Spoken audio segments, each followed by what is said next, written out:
What can I say about today? Today, the Black Mesa incident ends, and with it, the Black Mesa facility itself. Welcome back to the final day of the Black Mesa incident. I'm the Loch Ness Mobster.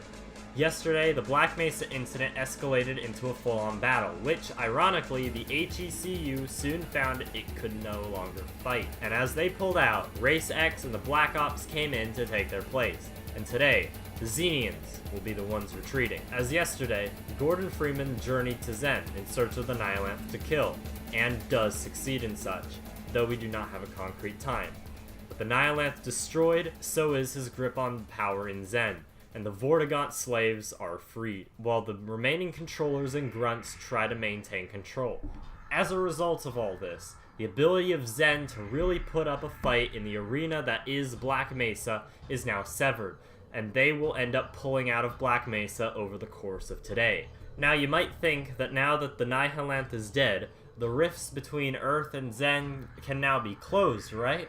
Well, unfortunately, you'd be wrong. You see, the rift is still being maintained, this time by Race X. You see, yesterday, when Adrian Shepard traveled to Zen, he did witness Race X's own sort of teleportation Zen relay focal point. Through this nexus, Race X is sending small little energy sprite things through Zen to Black Mesa. Meanwhile, Race X forces in Black Mesa are building the portal for the Gene Worm, their terraforming organism, to come through. Shock troopers, pit drones, and Voltigors are all on the prowl of Black Mesa. Adrian Shepard is the last player character left, as Gordon Freeman, after killing the Nihilanth, is forced to take an offer of employment by the G-Man, and is subsequently put into stasis. So Adrian, being the last man standing, journeys through Black Mesa, killing Black Ops and Race X alike. The Black Ops, meanwhile, are working on a plan of their own. They quickly find that, despite their elite military skill, they are still not putting up very much of a fight against Race X. And so, as I alluded to yesterday, they instead resort to a plan to destroy the entire Black Mesa facility. They have, in their possession, a Mark IV thermonuclear warhead, and plan on detonating it to destroy the facility and everyone in it.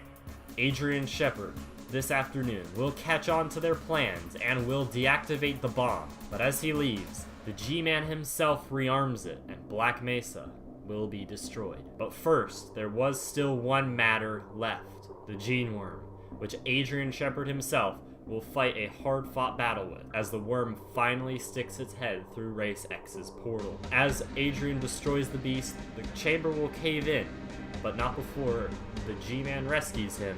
However, he will not get the luxury of being offered a job like Gordon, and will instead be detained in stasis because he simply knows too much. And as he and the G-Man leave Black Mesa aboard an Osprey, the nuclear warhead detonates, and the entire Black Mesa facility will be destroyed.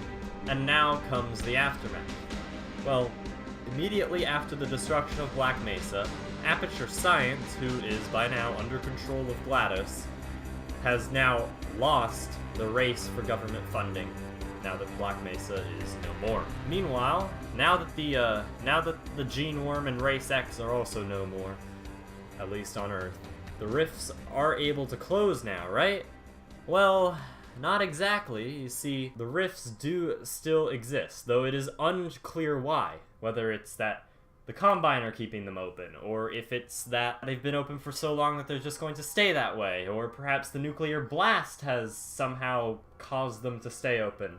But they are still open, and now they are beginning to cause portal storms. These will signify the coming 7-hour war, which will happen within the next decade.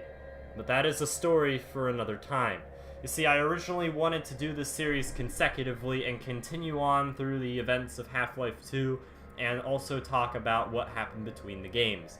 But unfortunately, though this has been a fun series, it has also been a time-consuming one, and I believe it would be more appropriate to do the Half-Life 2 saga as part of Half-Life 2's 15th anniversary this November. This has been probably the shortest episode of this so far, but that is mainly because not much happened on the third day, as there were really only 2 factions left, so it would be appropriate to end the series off here.